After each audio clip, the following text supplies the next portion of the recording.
Hi అండి, అందరికీ నమస్కారం. Welcome back to our channel veg basket. నేను మీ స్వాతిశ్రీ.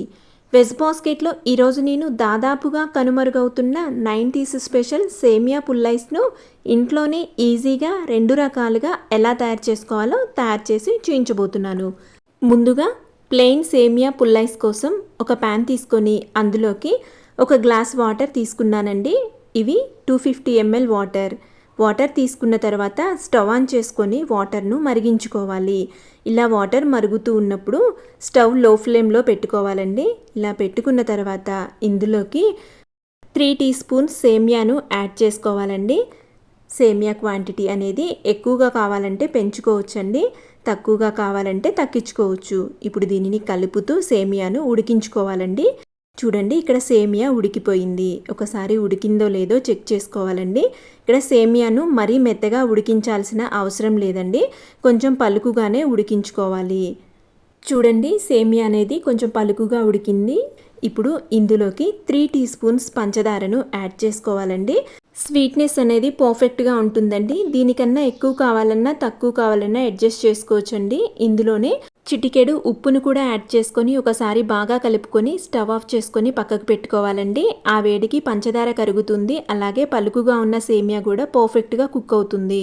ఇప్పుడు సేమియా పాలైస్ కోసం ఒక బౌల్ తీసుకొని అందులోకి 1/2 లీటర్ పాలను యాడ్ చేసుకొని స్టవ్ ఆన్ చేసుకొని పాలను మరిగించుకోవాలండి.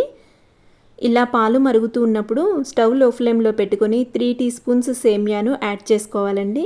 యాడ్ చేసుకున్న తర్వాత కలుపుతూ సేమియాని కొంచెం పలుకుగా ఉడికించుకోవాలి. చూడండి, సేమియా అనేది ఉడికిపోయిందండి. ఒకసారి ఉడికిందో లేదో చెక్ చేసుకుందామండి. చూడండి, సేమియా అనేది ఈ విధంగా పలుకుగా ఉడికితే చల్లారేలోపు పర్ఫెక్ట్గా ఉడికిపోతుందండి. ఇప్పుడు ఇందులోకి 3 టీ స్పూన్స్ పంచదారను యాడ్ చేసుకోవాలండి. స్వీట్నెస్ అనేది పర్ఫెక్ట్గా ఉంటుందండి. ఇప్పుడు ఒకసారి బాగా కలుపుకొని స్టవ్ ఆఫ్ చేసుకొని దీనిని చల్లార్చడం కోసం పక్కకి పెట్టుకోవాలండి. చూడండి, ఇక్కడ ముందుగా ప్లెయిన్ సేమియా ఐస్ కోసం తయారు చేసి పెట్టుకున్న ప్లెయిన్ సేమియా వాటర్ అనేవి చల్లారిపోయాయండి. ఇక్కడ వాటర్ అనేవి ట్రాన్స్పరెంట్గా ఉన్నాయి కదండి. ప్లెయిన్ సేమియా పుల్లైస్కి మంచి కలర్ కోసం ఇక్కడ నేను 2 టీ స్పూన్స్ పాలను యాడ్ చేస్తున్నానండి. ఇలా పాలను యాడ్ చేయటం వల్ల పుల్లైస్కి మంచి కలర్ వస్తుంది, అంతేకాని టేస్ట్ మాత్రం పాలుగా ఏమీ ఉండదండి. ఇలా కలుపుకున్న వాటర్ని ఒక గరిటెతో సేమియా కొంచెం వాటర్ కొంచెం వచ్చేటట్టు తీసుకొని మౌల్డ్లో వేసుకోవాలండి. చూడండి, ఇక్కడ నేను ఐస్ క్రీమ్ మౌల్డ్స్లో వేస్తున్నానండి, లేదంటే గ్లాస్లో అయినా కూడా వేసుకోవచ్చండి.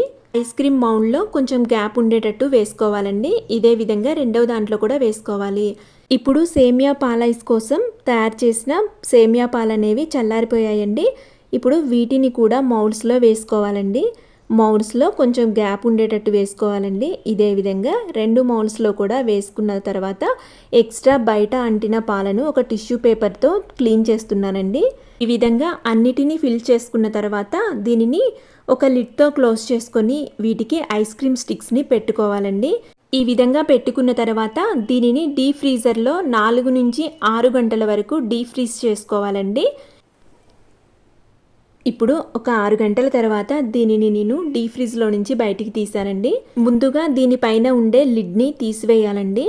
ఇలా తీసివేసిన తర్వాత ఐస్ క్రీమ్ మౌల్డ్స్ని వాటర్లో డిప్ చేయాలండి. ఇలా డిప్ చేయటం వల్ల ఈజీగా డీమౌల్డ్ అవుతుంది. ఒక అర నిమిషం పాటు ఉంచితే సరిపోతుందండి. ఈ విధంగా వాటర్లో నుంచి బయటికి తీసిన తర్వాత ఐస్ క్రీమ్ని మౌల్డ్లో నుంచి బయటికి తీసుకోవాలండి. చూడండి, సేమియా పాలైస్ అనేది ఎంత పర్ఫెక్ట్గా రెడీ అయిపోయిందో. ఇప్పుడు ఇదే విధంగా ఇంకొక సేమియా పాలైస్ని కూడా బయటికి తీసుకోవాలండి. ఇప్పుడు ప్లెయిన్ సేమియా ఐస్ను డిమౌల్డ్ చేస్తున్నానండి. చూడండి ఎంత పర్ఫెక్ట్గా వచ్చిందో.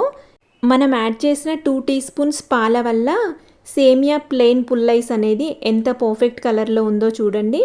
మీకు కూడా మీ చిన్నతనంలోని సేమియా ఐస్ గుర్తుకు వచ్చిందని భావిస్తూ రెసిపీ నచ్చినట్టయితే లైక్ చేయండి, షేర్ చేయండి, కమెంట్ చేయండి. ఇటువంటి మరిన్ని రెసిపీస్ కోసం నా ఛానల్ను తప్పకుండా సబ్స్క్రైబ్ చేసుకోండి. Thank you for watching.